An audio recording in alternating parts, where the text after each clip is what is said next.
हम चित्र वर्णन से शुरुआत करेंगे। इस चित्र वर्णन में हमें डाकघर और बैंक के बारे में जानकारी लेनी है।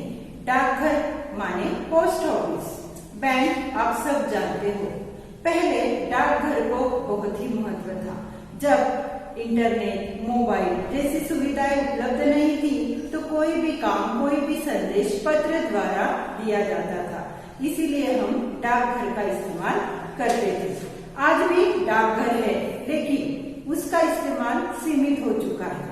तो चलो हम जानकारी लेते हैं कि इस डाकघर में कौन कौन सी सुविधाएं होती है और डाकघर में जाने के लिए हमें किन सूचनाओं का पालन करना पड़ता है।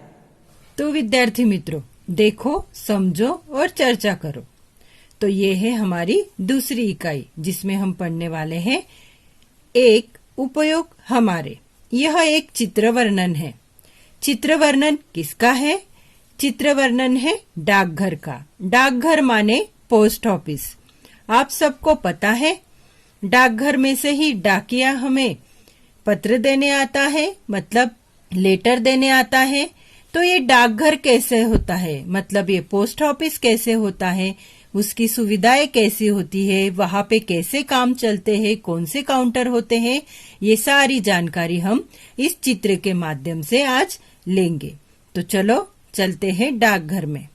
डाकघर में हमें बहुत सारे लोग दिख रहे हैं और अलग अलग खिड़कियों में अलग अलग वहां काम करने वाले कर्मचारी अपना काम करते हुए हमें नजर आ रहे हैं। एक बच्चा डाकघर में खड़ा है जो उसका निरीक्षण कर रहा है। पास ही में कूड़ादान है। जो ये कूड़ादान है, कूड़ादान माने कचरा पेटी, डस्टबिन। इसमें जो भी कचरा होगा वो इसमें डाला जाएगा। और यहाँ पे एक टेबल रखा हुआ है, बड़ी सी मेज है। इस मेज पर अगर किसी को पत्र लिखना हो या कोई टिकट चिपकाना हो या कोई महत्वपूर्ण लिखान करना हो या लिखावट करनी हो तो उसका यह उपयोग करते हैं। इसलिए यह इतनी बड़ी मेज यहाँ पर है। हम देख सकते हैं यहाँ पर बहुत सारे इन्वेलप है जो पत्र के लिए या किसी उनके जरूरी काम के लिए यहाँ पर रखे गए हैं। और पास ही में हम देख सकते हैं यहाँ चिपकाने के लिए एक बोतल भी रखी गई है। और दो लोग वहां पर अपना काम करते हुए हमें नजर आ रहे हैं। अगर हम आगे चले तो कुछ महिला और पुरुष इस अलग अलग काउंटर पर खड़े हुए हमें दिखाई देते हैं। इस चित्र में कुल 5 बच्चे हैं, आपको नजर आ रहे होंगे। 1, 2, 3, 4, 5। और उनके साथ जो बड़े लोग हैं वह अपना काम कर रहे हैं। पहली खिड़की है बचत खाता। बचत खाता माने जो भी हमारे पैसे बचते हैं, जिसे हम सेविंग अकाउंट कहते हैं, उसी तरह का यह बचत खाता होता है। हम अपने बचे हुए पैसे यहाँ पर जमा कर सकते हैं और बाद में जब हमें जरूरत हो तब हम उसे निकाल सकते हैं। दूसरी और दूसरी खिड़की है मनी ऑर्डर। मनी ऑर्डर की यह खिड़की बहुत लोगों के काम आती है। मनी ऑर्डर का मतलब यह होता है कि जरूरतमंद को पैसे पहुंचाने हो तो हम मनी ऑर्डर से पहुंचा सकते हैं। इस मनी ऑर्डर के खिड़की में एक महिला कर्मचारी है। इस खिड़की में एक महिला कर्मचारी बैठी है जो मनी ऑर्डर का काउंटर का काम करती है। जरूरतमंदों को वह मदद करती है। मनी ऑर्डर माने जिन लोगों को पैसे की जरूरत हो वो यहाँ से ले सकते हैं या अपने किसी पास वाले लोगों को या अपने भाई बहन, कोई भी हमारे रिलेटिव्स हो, सगे संबंधी हो, उन्हें अगर हमें पैसे पहुंचाने हैं या उनसे लेने हैं तो हम मनी ऑर्डर के माध्यम से उन तक पहुंच सकते हैं। पास ही में है रजिस्ट्री या टिकट, जहां पे हमें खत देना है या कोई महत्वपूर्ण काम हो उसकी रजिस्ट्री हम यहाँ पे करते हैं। और डाकघर के लिए जो भी पत्र हम लिखते हैं तो उस पत्र को जो टिकट लगता है, उस इन्वेलप को जो टिकट लगता है वह हम यहाँ से ले सकते हैं। हम यहाँ देख सकते हैं इस व्यक्ति ने इस इन्वेलप पर एक टिकट चिपकाया है, तो इसकी रजिस्ट्री और टिकट उसने पहले यहाँ करवाई है। आगे अगर हम चले तो यहाँ पे अगर हम देखें तो यहाँ पे एक अधिकारी बैठे हुए हैं जिसे हम कहते हैं पोस्ट के अधिकारी, जैसे बैंक में मैनेजर होता है उसी तरह। तो यह लोगों की मदद करने के लिए बैठे हैं, जिसे हम पोस्ट मास्टर भी कहते हैं। हम आपकी आवश्यकता समझते हैं, ऐसी सूचना उन्होंने अपने पास लिखी हुई है। लोग उनसे मिलकर पोस्ट ऑफिस संबंधी विविध जानकारी यहाँ पर प्राप्त करते हैं। डाकघर में जो भी सुविधा लोगों को चाहिए होती है वह यहाँ से ले लेते हैं। यहीं पे एक महिला भी अपना काम करते हुए हमें दिखाई दे रही है कंप्यूटर की मदद से। उसी के पास में एक घोषवाक्य लिखा हुआ है, बचत आपकी प्रगति देश की। मतलब हमारे जीवन में बचत का कितना महत्व है। अगर हम बचत करें तो अपनी नहीं तो देश की भी प्रगति कर सकते हैं। इस तरह से वह हमें प्रेरित कर रहे हैं। पास ही के काउंटर पर है डाकिया, जो घर घर तक डाक पहुंचाता है और सबको मदद करता है। पहले के जमाने में जब कंप्यूटर, इंटरनेट जैसी सुविधाएं नहीं थी तो यही डाकिया मतलब पोस्टमैन हमारे सारे खतों को, मनी ऑर्डर को घर तक पहुंचाता था। आज इंटरनेट के माध्यम से, नेट बैंकिंग के माध्यम से हम यह सुविधा घर बैठे लेते हैं। तो इसीलिए आज डाकिया का काम जरा कम हो गया है। लेकिन जो भी सरकारी काम होते हैं उसके पत्र, इंटरव्यू के पत्र, मुलाकात के पत्र या कोई भी महत्वपूर्ण सूचनाएं आज भी हम पोस्ट ऑफिस के माध्यम से ही भेजते हैं। इसीलिए डाकिया पत्र के साथ साथ ये सारे काम करते हुए हमें दिखाई दे रहा है।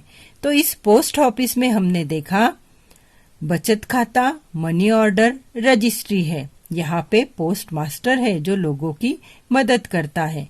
महिला संगणक पर या कंप्यूटर पर सारी जानकारी रख रही है और यहाँ पे जो पोस्टमैन है वह सारे खतों की इंक्वायरी कर लोगों को देने की तैयारी कर रहा है।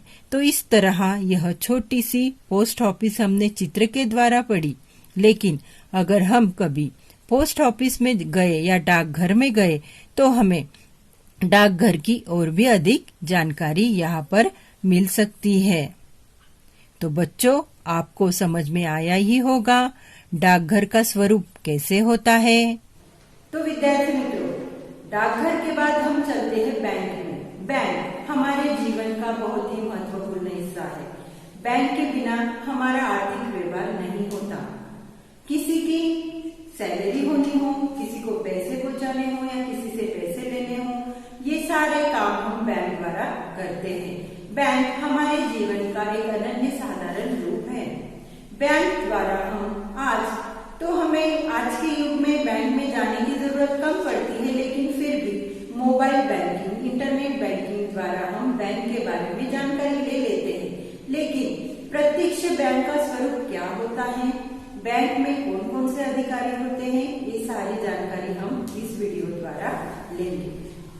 तो विद्यार्थी मित्रों, डाकघर के बाद हम शेयर करेंगे बैंक की।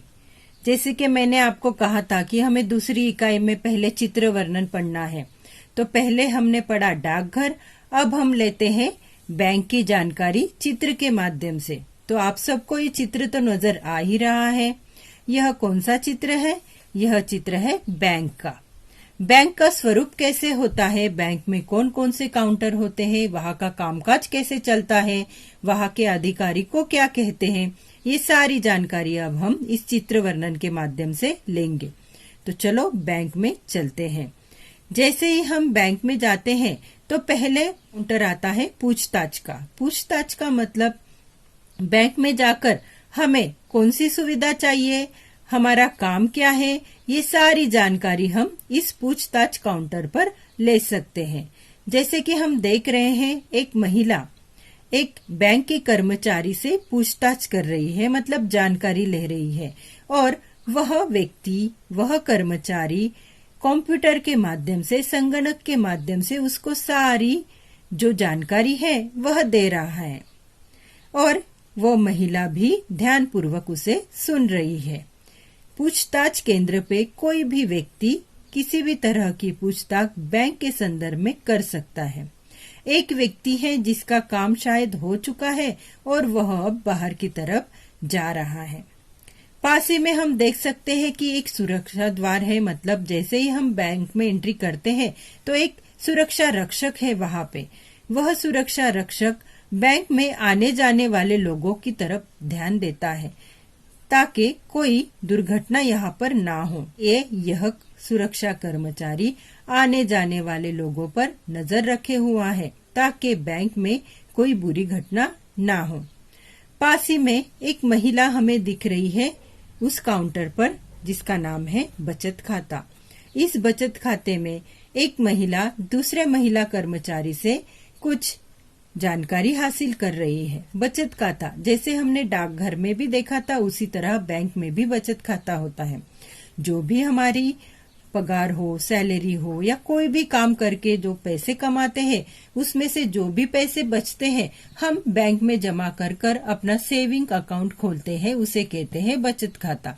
यह बचत खाता अलग अलग लोगों के लिए अलग अलग तरीके से होता है। तो इस बचत खाते में हमारे जो पैसे होते हैं वह पूरी तरह से सुरक्षित होते हैं और जब हमें उसकी जरूरत होते हैं हम अपने हिसाब से उसे निकालते हैं, जैसे हम एटीएम का यूज करके निकालते हैं।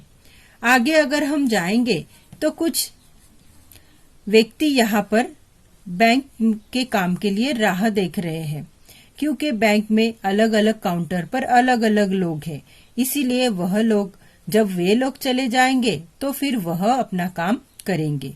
आगे अगर हम देखें तो कैशियर माने पैसे गिनने वाला। जो भी पैसे हम बैंक से निकालते हैं, जमा करते हैं, उन सारे पैसों की जानकारी कंप्यूटर के माध्यम से यह कैशियर अपने पास रखता है और बैंक के सारे अकाउंट की जानकारी इसके पास होती है। और उसी तरह एक व्यक्ति भी वहां पर उसी तरह की जानकारी एक महिला को देते हुए हमें दिखाई दे रहा है। इधर हम जाएंगे तो एक बड़ा सा कैबिन हमें दिख रहा है। किसका है यह? यहाँ पे लिखा हुआ है, देखिए, मैनेजर। यह बैंक के मैनेजर है जो लोगों को बैंक में मिलने वाली सुविधा, बैंक में होने वाले कामकाजों की जानकारी दे रहा है। अगर किसी को कर्ज के स्वरूप में पैसे चाहिए तो उसके लिए उसे क्या क्या लाना जरूरी है, कौन से डॉक्यूमेंट्स उसे यहाँ पे जमा करने हैं, कौन से कागज यहाँ पे लाने हैं, ये सारी जानकारी यह मैनेजर उसे दे रहा है। और मैनेजर साहब से मिलकर ही बैंक की सारे कामकाज पूरे होते हैं। यह मैनेजर पूरे बैंक पर नजर रखे हुए होता है। सारे कर्मचारी अपना अपना काम ध्यान से कर रहे हैं कि नहीं, इसकी जानकारी वह लेता रहता है और लोगों को विविध सुविधाओं के बारे में भी जानकारी देता रहता है। कैबिन के बाहर एक सूचना फलक लगा हुआ है। बैंक में होने वाले बदलाव या कोई महत्वपूर्ण सूचना हो तो इस सूचना फलक पर लिखकर लोगों को उसके बारे में जानकारी दी जाती है। पास ही में एक सिलेंडर लगा हुआ है। कोई दुर्घटना हो, शायद कहीं किसी वजह से आग लग जाए तो इसके माध्यम से उसे हम बुझा सकते हैं। हम देख सकते हैं कि एक बूढ़ा आदमी एक छोटी सी मेज पर एक स्लिप भरते हुए हमें नजर आ रहा है। तो इस तरह बैंक में अलग अलग काउंटर हमने देखे, जैसे पूछताछ, बचत खाता, कैशियर और मैनेजर, और यह सूचना फलक जो कि सबके लिए होता है। और इस तरह से इस बैंक में बहुत सारी जानकारी हमने देखी। बैंक में हम जब भी जाते हैं तो आजकल बैंक में हम कब जाते हैं, जब बहुत बड़ी रकम हमें निकालनी हो, नहीं तो हमारे छोटे मोटे काम ऑनलाइन बैंकिंग से ही हो जाते हैं, नेट बैंकिंग से ही हो जाते हैं। लेकिन फिर भी बैंक का महत्व कम नहीं होता। हमें घर बनाना है, दुकान डालनी है, लोन लेना है, इन सारे कामों के लिए हमें खुद बैंक में जाकर जानकारी लेनी पड़ती है। तो बैंक होता कैसा है यह तो हमने चित्र में देखा, लेकिन जब कभी आपको मौका मिले तो बैंक की खुद होकर सैर जरूर करें ताकि आप अधिक से अधिक जानकारी यहाँ पर ले सके। तो बच्चों, आपको समझ में आया ही होगा बैंक का स्वरूप कैसे होता है। तो विद्यार्थी मित्रों, आपको समझ में आया ही होगा डाकघर का मतलब और बैंक का मतलब। जब भी आप फ्री हो या फिर आपके पास टाइम हो तो आप डाकघर और बैंक को जरूर भेज दीजिए, ताकि ज्यादा से ज्यादा आपको उसके बारे में जानकारी प्राप्त हो सके। धन्यवाद।